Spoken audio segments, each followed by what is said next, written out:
wowe ugenzure neza urebe nimba urukundo ukunda mwene so nirwo Imana ishaka kumukunda cyangwa umukunda urwawe gusa. Ahari birashobora ko umukunda urwuko musangira cyangwa mukorana cyangwa mugendana, ugasanga urwo rukundo naho ruhuriye n'urwo Imana ishaka kumukunda.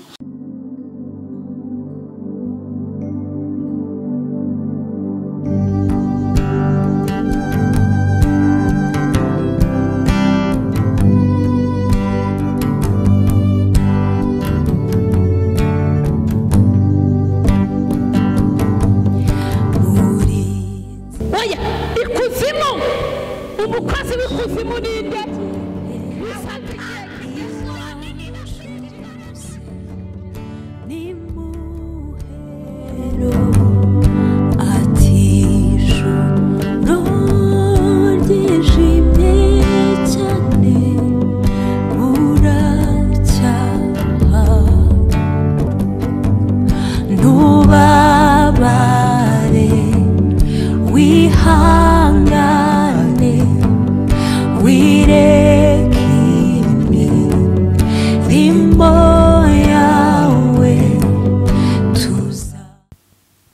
Dushimye Imana itwemereye kuramuka muri iki gitondo cy'umugisha, kandi dushimye Imana yabanye natwe mu minsi yatambutse. Rero ndabasuhuje mwese abankurikiye mu izina rya Yesu. Ni wa muvandimwe wanyu Pastor Habiyaremye Theogene. Imana ibaho umugisha cyane. Hanyuma reka dutangiye dusenga mu izina rya Yesu.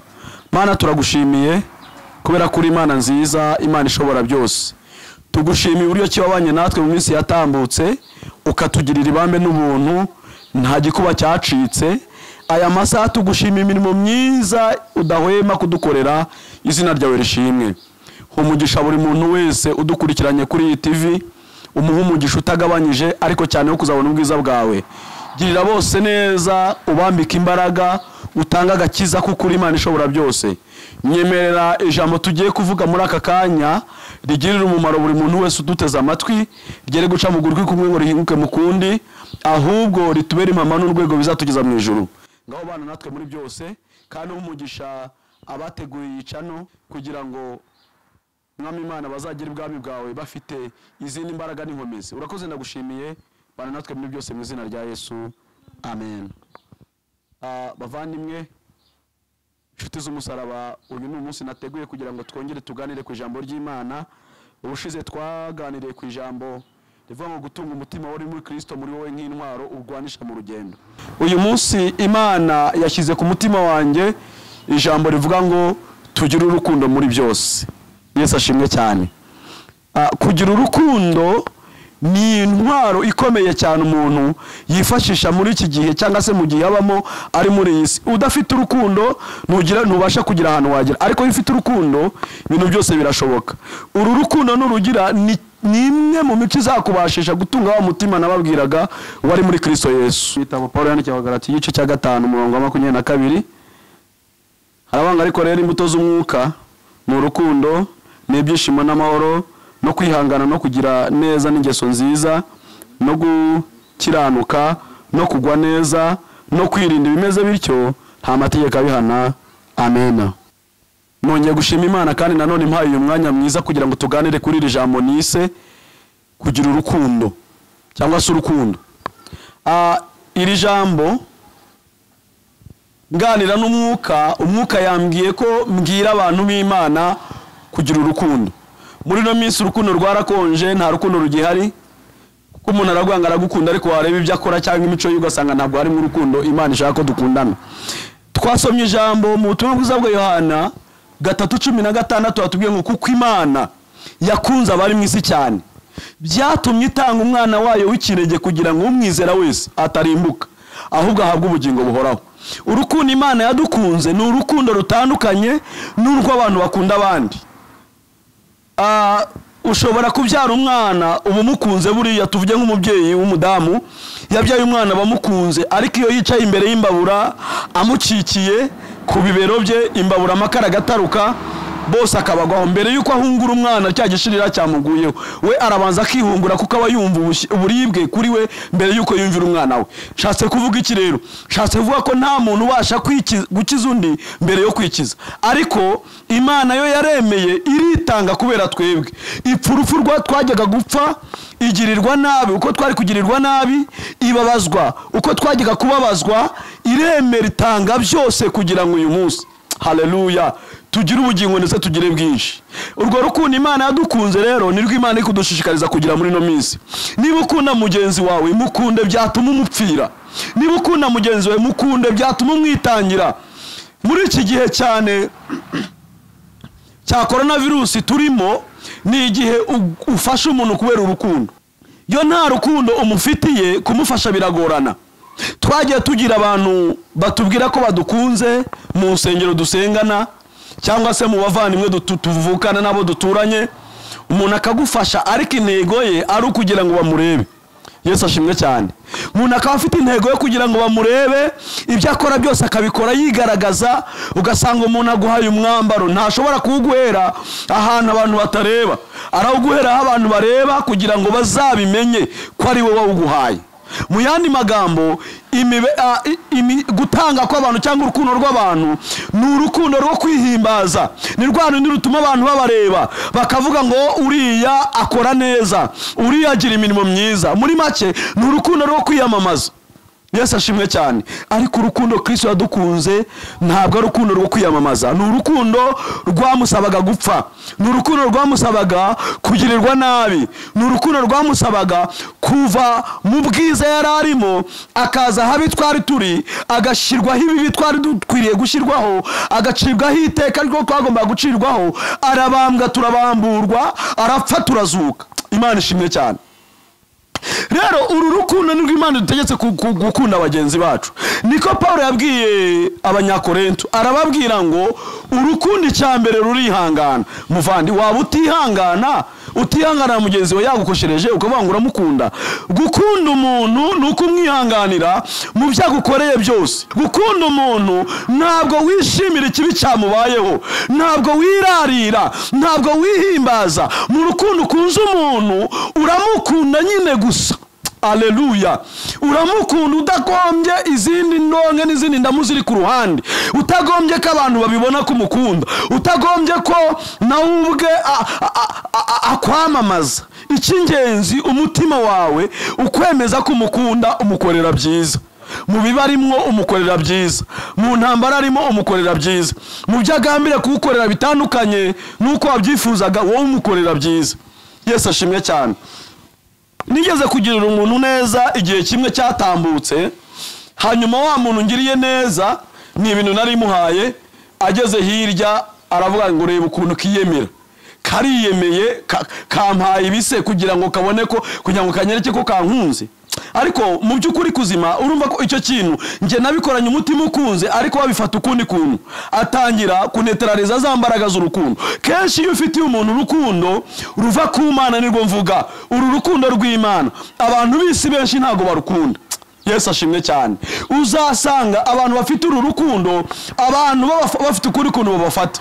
Urukundo rutari mu buryarya abenshi ntibarukunda, kandi nirwo rukundo Imana idusaba. Noneho Paulo abwira abanyakorinto, arababwira ngo mukundane.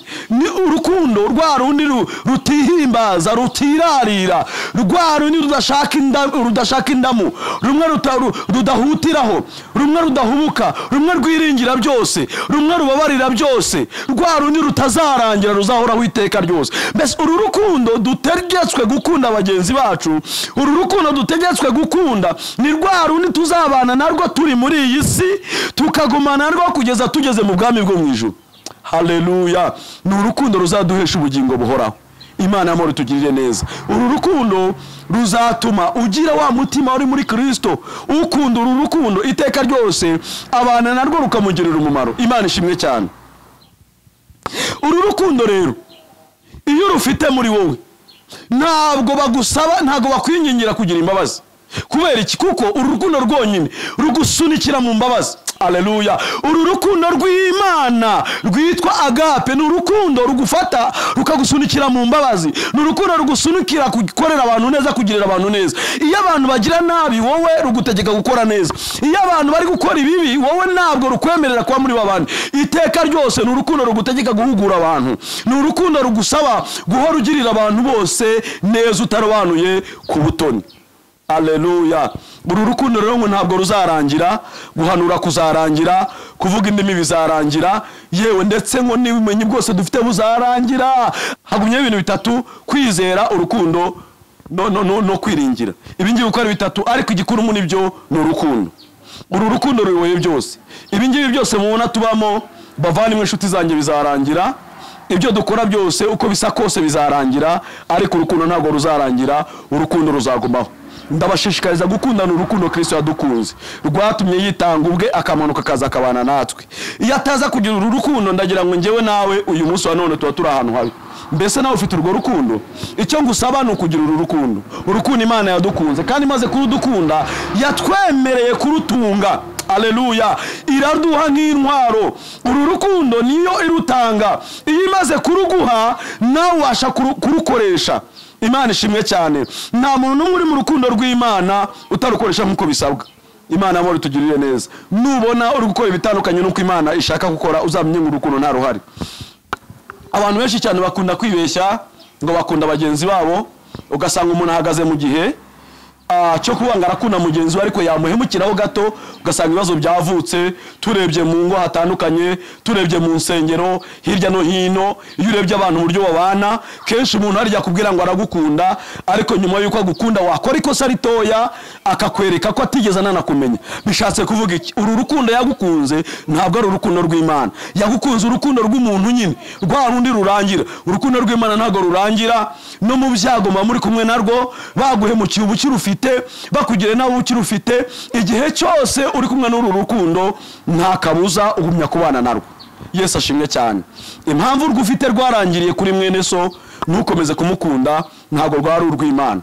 Genzura neza urebe niba urukundo ufite ari urw'Imana. Niba ari urw'Imana, Imana iguha umugisha gukomereze muri rwo. Ariko niba atari urw'Imana, saba Imana iguha urukundo rukwiriye. Kuko urukundo rw'Imana nababwiye ngo rurihangana, rukagira neza, ntiruhutiraho, rugira imbabazi ibihe byose, rubabarira byose, rwiringira byose. Haleluya. Iyo uri mu bibi rurakubabarira. Ibaza aho umugabo adashobora kubabarira umugore, cyangwa umugore ababarira umugabo. Mbese urwo rukundo ni bwoko ki? Ntabwo ari urw'Imana. Bene urwo rukundo ntabwo ari urw'Imana yadukunze. Urukundo Imana yadukunze rutandukanye n'urwo.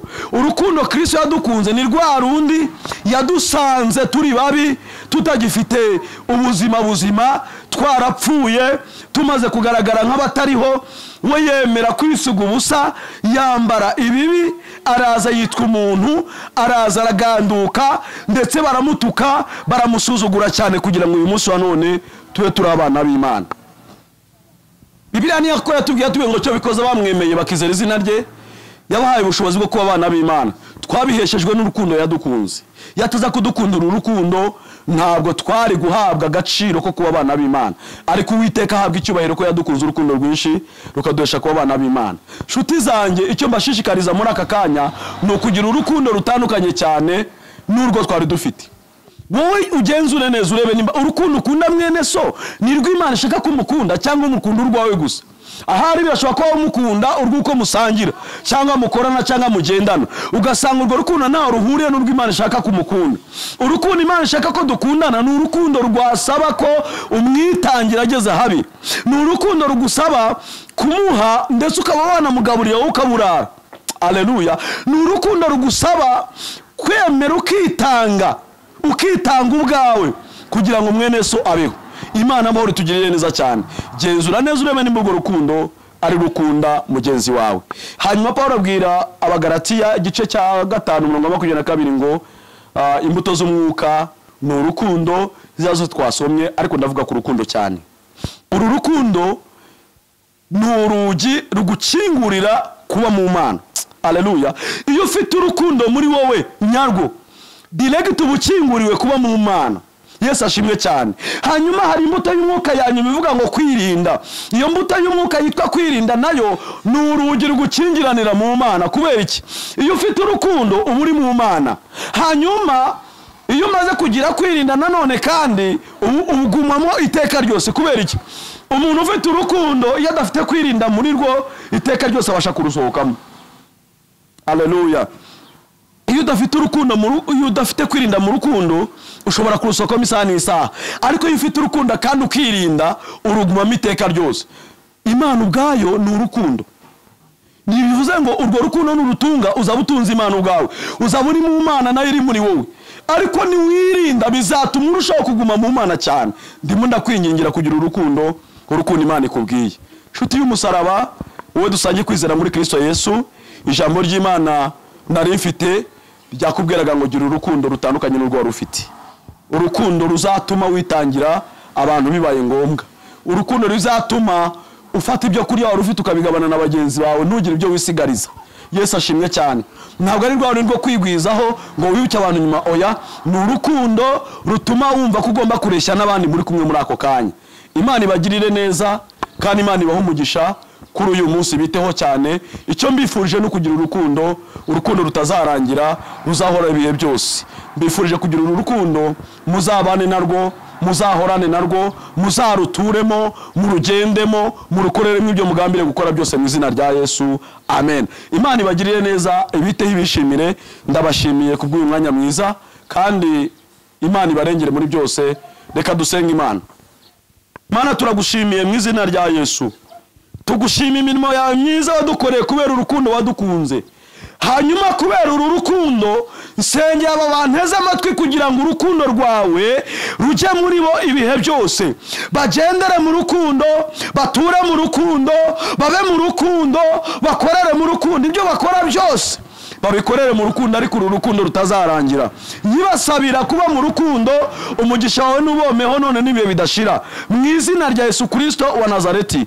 Urukundo rwawe rubatere kubabarira abo bananiwe kubabarira. Urukundo rwawe rubatere kwihangana. Urukundo rwawe rubatere kwiringira byose.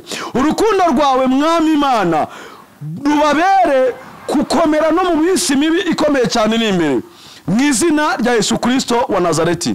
Mana, ubiteho, ubahe guhindukira, ubahe ko kubaha, ubahe kugukorera no kuguhimbaza muri byose, mu izina rya Yesu. Amen.